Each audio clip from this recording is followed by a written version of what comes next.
In today's podcast clip, we're going to be talking about Peavey. And to give you a reference of why this question comes up on the show, this is the top things searched on Google about Peavey. Is Peavey still in business? Is Peavey still a good brand? Is Peavey Electronics still in business? Is Peavey a good guitar brand? Is it a good amp? Is it out of business? Is it going out of business? Is it still made in the USA? So let's get into the question that came up on the show. If I was CEO of Peavey, okay, what would I have done differently 10 years ago until now? The thing I want to point out is that anybody can answer this question with 10 years of hindsight. After watching them for the last 10 years, I'm going to be like, everything that they did, I would have done the opposite. That's easy to say. That's different. I can tell you that in hindsight now, we know what Peavey's big mistake was. It was Carvin's big mistake. And when I say Carvin, I don't mean the new Kiesel. I mean the Carvin side of the Kiesel-Carvin breakoff. They bet on the wrong horse. Carvin was like, hey, Kiesel guys, you go off and you guys make guitars and hope that works out for you. We're going to make pro audio because, guitars made overseas are going to kill the market. For some reason, didn't see that amps overseas and amps declining in sales and PAs pretty much going 100% overseas and declining in sales weren't going to be a problem. So we see now that was a big mistake for Carvin, obviously. That's why they downsized so much. Peavey is in the same boat in the idea that I would probably say this 10 years ago, so I feel pretty like I'm not using my hindsight is what I'm trying not to do. I would have definitely said, look, Peavey needs to look towards really making good quality instruments and a smaller line of amplifiers that are really, really good. I definitely wouldn't have given up on the Cirrus series of USA-made basses from Peavey. Not only were those great, but I think if you really honed on them, they could have owned a small chunk of the high-end bass market and continued that. The difference between, and this is why I want to say this, the difference between me saying these things, besides I'm just some jack off on YouTube that can say anything, and it doesn't really matter compared to the guys that run the actual company Peavey, is the one thing that I would bring to this scenario that they don't is that Peavey is like any other company in the idea they get used to making so much money and they don't want to go down. I would have looked at it as like, how can I make Peavey the brand it was and keep it going and keep it relevant and keep it strong, and even if it's smaller now. And that's probably what I would have focused on. Would I have been right? I don't know, but they are definitely not right. The Peavey brand to me is a dead brand. It's dead.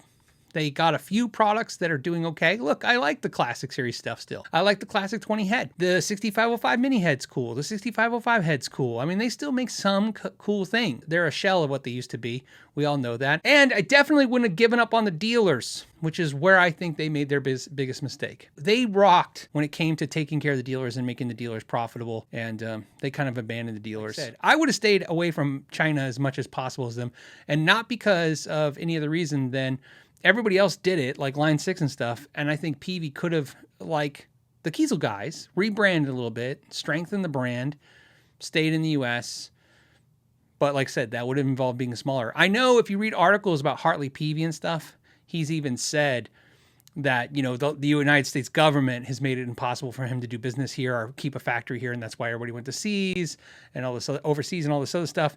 And that's probably true, but, I agree with what he's saying, because, I've seen it. It's hard, but it's not impossible because obviously companies are still doing it. And like I said, I'm missing one big key element, which is I don't know what their hot sellers were. So obviously this whole thing I'm saying could be wrong, but also I have to acknowledge the fact that although I don't look at the Viper series as a huge success, it could be wrong. That could be their number one selling platform, and that's probably why they leaned into that. Me, if I was them again, I would have stayed the hell away from Line 6 and Fender and all the modeling amps. I would have got away from that. And then I think the Viper series is good. So those of you who have Viper series, I like them. But as a company, I don't think I would have played in any sandboxes where I can't dominate. And Peavey had some weapons. They had some strong products that were well respected as artists, by musicians, by working musicians, that were affordable, that were made in the USA. And man, they could have just hammered on that. And I think they would have seen a decline in their company size, but they would be strong. Now they don't seem as strong. Landon says, Peavey made some Star Wars guitars. Seemed like an awesome idea, said no one. You know what's funny, Landon, is they signed all kinds of deals like that. Those are licensing deals, of course. So they signed it with Star Wars. They signed it with Marvel guitars. They did The Walking Dead. Remember those guitars? Landon, I agree with you, by the way. Those kind of decisions where I feel reek of the desperation of like, okay, what's relevant? How can we put it on our product and be relevant?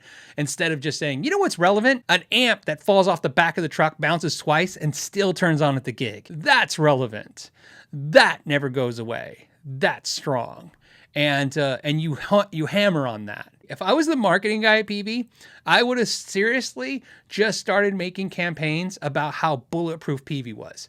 And I would have made sure that the product was still being made the way it was before when it lasted and it was good.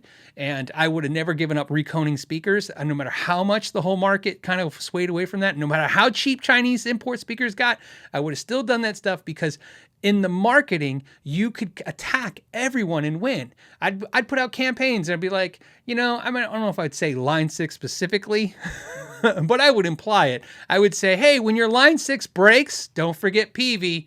You know what I mean?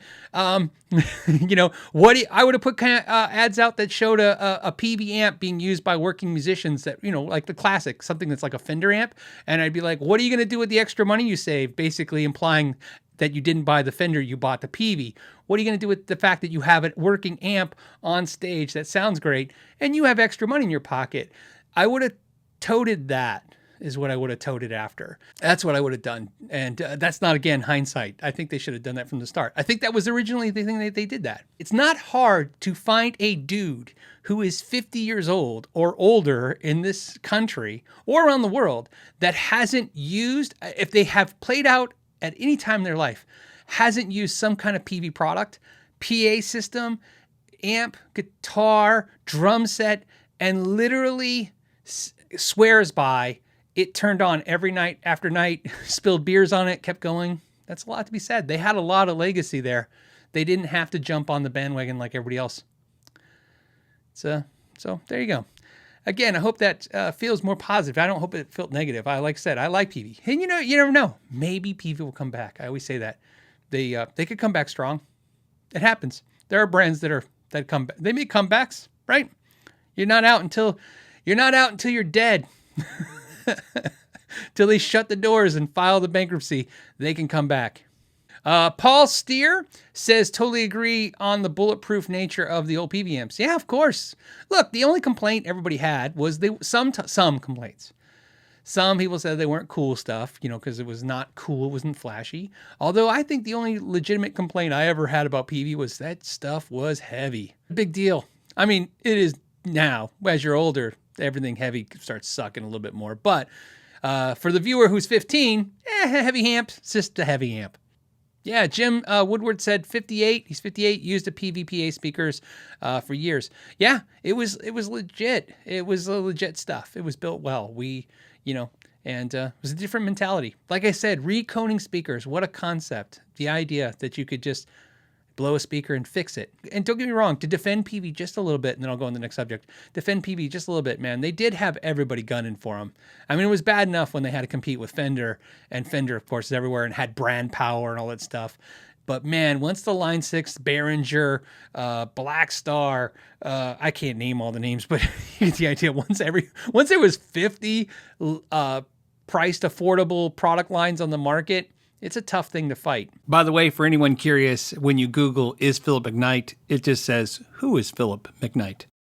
Exactly. If you enjoyed this podcast clip, you can watch the entire episode by clicking the link in the description or streaming it on iTunes, iHeartRadio, and Spotify. You can also join it live every week, Friday at 3 p.m. Pacific Standard Time, and I hope to see you there. Until next time, know your gear.